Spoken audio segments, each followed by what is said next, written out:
မိဘရဲ့သားသမီးတွေပေါ်မှာတက်ရောက်မှုဟာအင်မတန်မှကြီးမားတယ်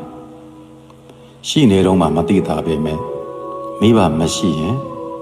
အရေးပြောက်တယ်လို့ဖြစ်တတ်တယ်မိဘဆိုတာသားသမီးတွေအတွက်အရေးကြီးနဲ့တူတယ်အခြေခံအားဖြင့်ဒီမိသားစုစားဖို့တောက်ဖို့မိဘကခေါင်းရှုပ်ခံကိုယ်အပင်ပန်းခံစိတ်အပင်ပန်းခံပြီးတော့ရှေ့ကနေစူးစမ်းနေတော့နောက်ကနေအစဉ်အသင့်စားနေရတဲ့သားသမီးတွေကအဲ့ဒီအပူကိုမသိအဲ့ဒါကြောင့်အေးချမ်းနေတယ်ကိုယ့်ရဲ့ဝေရေးနေရေးအတွက်လည်းအရှိကနေမိဘကခေါင်းရှုပ်ခံကိုယ်စင်ရဲခံစိတ်စင်ရဲခံပြီးတော့စူးစမ်းနေတဲ့အတွက်နောက်ကသားသမီးကမပူးမပင်းမကြောက်မကြရပဲနဲ့အဲ့ဒီအပူတွေကိုမခံစားရပဲအစဉ်အသင့်ဝင်နိုင်တယ်အစဉ်အသင့်နေနိုင်ကြတယ်ကိုယ့်ရဲ့ပညာရေးနဲ့ပတ်သက်လို့လည်းပဲမိဘကအရှိကမရှိရင်ချီငှားပေးပြီးတော့သားသမီးကိုကြောင်းထားတာအလုပ်တွေပါတယ်ရှာမယ်ဆိုရင်လည်းချီငှားပေးပြီးတော့သားသမီးအလုပ်ရဖို့အတွက်ကြိုးစားပေးတာအဲ့ဒီတော့ကိုယ်အလုပ်ရဖို့ကိစ္စတောင်မှမိဘကအရှိကခေါင်းရှုပ်ခံအပင်ပန်းခံပြီးတော့ကြိုးစားပေးထားတဲ့အတွက်ကြောင့်လိုအပ်တဲ့ငွေကြေးလိုအပ်တဲ့လမ်းကြောင်းကိုယ်တိုင်မဖောက်ရဘဲနဲ့အစဉ်သင့်အလုပ်ရသွားတယ်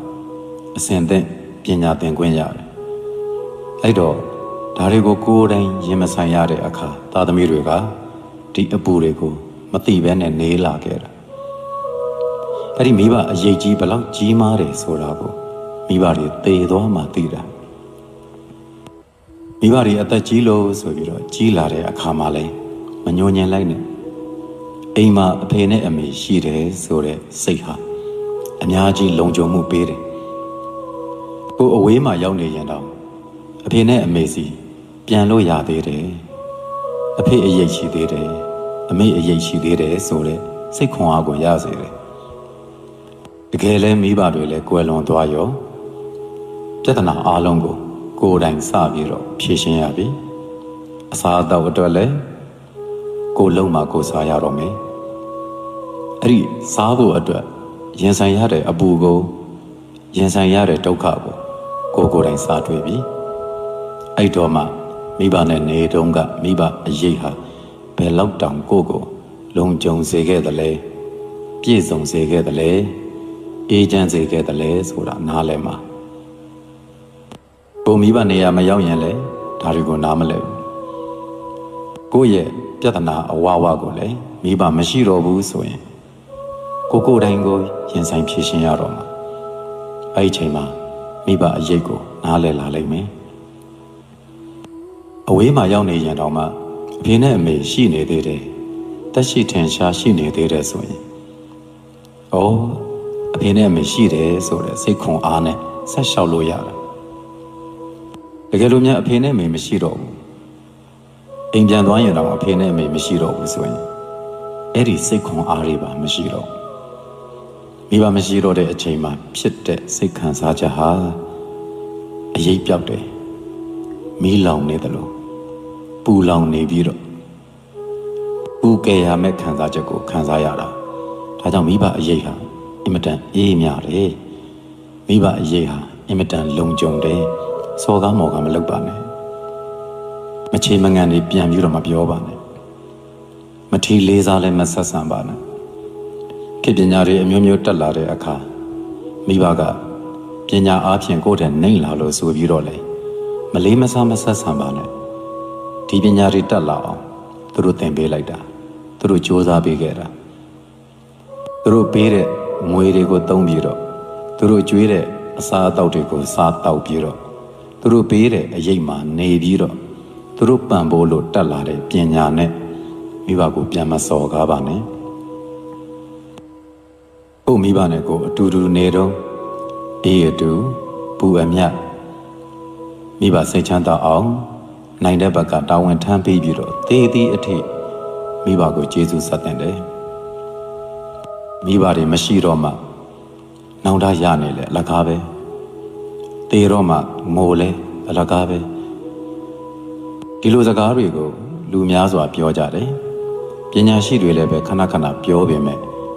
တေမှငိုတဲ့သူတွေကြီးပဲဒီနေ့ထိရှိနေတော့မသေးခင်သိတတ်တဲ့သားသမီးကရှားပါနေတော့ပဲရှင်နေတုံးမှာမိဘကိုနားမလဲတဲ့သူရှင်နေတုံးမှာမိဘကျေးဇူးကိုမဆက်တဲ့သူတွေဟာမိဘသေးတဲ့အခါသူများထက်ပိုသိပြီးတော့ငိုတတ်ကြတယ်လူမြင်ကောင်းအောင်ခံစားပြတတ်ကြတယ်အဲ့တော့အဖေများနေတို့အမေများနေတို့အဲ့ဒီလိုနေတွေကြတော့မှပေါ်ပြူလာဖြစ်ခြင်းလို့ချစ်ပြကြခံစားပြကြကျန်တဲ့နေတွေကြတော့မိဘရဲ့ခံစားချက်ကိုတော့ထဲမတွက်ဘူးအိမ်မှာအမေတယောက်တည်းအထီးကျန်နေလေမလားအိမ်မှာအဖေတယောက်တည်းအထီးကျန်နေလေမလားမစင်စားပါဘူးကိုသွားကြတဲ့နေရာသွားကိုပြောကြတဲ့နေရာမှာပြောကိုလှုပ်ကြတာတွေအပြင်မှာပဲလှုပ်ပြီးတော့အိမ်ကမိဘရဲ့စိတ်ခံစားမှုတခါမှစဉ်းစားမပေးပါဘူးအဖေများနေအမေများနေရောက်တော့မှအရန်တွေချစ်ပြကြပြန်ရောသေသွားတော့မှလူမြင်ကောင်းအောင်ငိုပြကြပြန်ရောအလကားပဲအတိတ်ပဲမရှိဘူးအကျိုးမရှိတဲ့သားသမီးတွေဘာအတိတ်ပဲမှမရှိတဲ့သားသမီးတွေမိဘအတွက်ဝန်တုပ်ဝန်ပိုးတာဖြစ်ခဲ့တော့သားသမီးတွေဖြစ်တယ်အဲ့ဒီလိုဆိုတော့မိဘအရေးအောက်မှာနေရင်အရေးနေအခက်ချိုးဆိုတဲ့စကားလိုမျိုးမိဘကိုပြန်စိတ်ဆင်းရဲအောင်လုပ်တဲ့သားသမီးမျိုးမဖြစ်ပါစေနဲ့မိဘအရေးကိုခိုးလုံးခွင့်ရအောင်တန်ဖိုးထားပါမိဘကွယ်လွန်သွားတဲ့အခါအဲ့ဒီမိဘအရေးမရှိတော့လို့အရေးပြောက်တဲ့အခါဘလောက်ခံစားရတယ်ဆိုတာ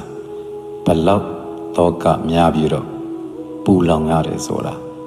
မလုံခြုံရဘူးဆိုတာမျက်ဝါးထင်တွေ့ပါလိမ့်မယ်ဒါကြောင့်အားလုံးသောလူသားအားလုံးသည်ကိုယ့်ရဲ့မွေးကျေးဇူးကြွေးကျေးဇူးတို့ကိုတည်သောအဖြစ်မိဘတွေကိုကိုယ်နဲ့အတူရှိတော့မှစိတ်ချမ်းသာအောင်ထားပါကိုယ်နဲ့အတူရှိတော့ကျွေးမွေးဆောင်ရှောက်ပါကိုယ်နဲ့အတူရှိတော့ကျေးဇူးဆက်ကြပါလို့ပြောချင်ပါတယ်အားလုံးအေးချမ်းပျော်ရွှင်အောင်မြင်ကြပါစေ